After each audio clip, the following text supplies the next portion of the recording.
הטכניקה הראשונה שאנחנו נעשה זו טכניקת המשיכות.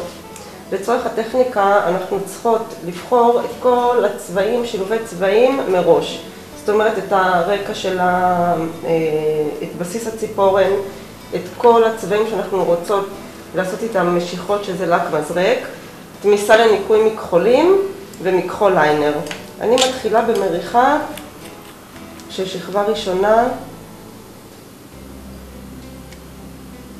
בצבע שבחרתי כרקע על כל משטח הציפורן.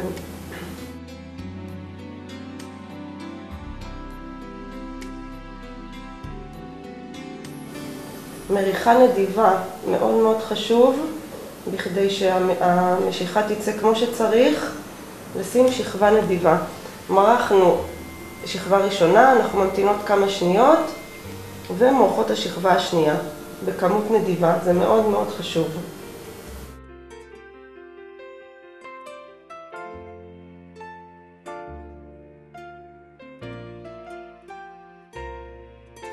אני לוקחת את הלק מזרק, כמובן הכנתי אותו מראש, ויוצרת ממש עיגולים.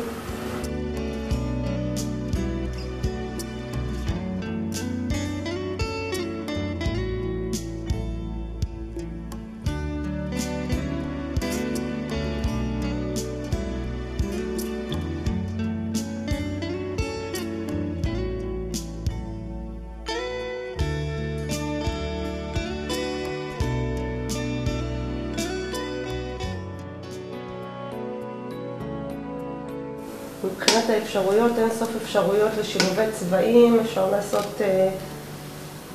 כמה צבעים שרוצים.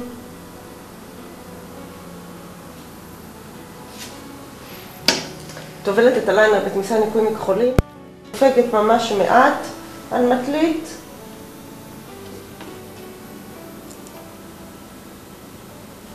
וחוצה את העיגולים במרכז.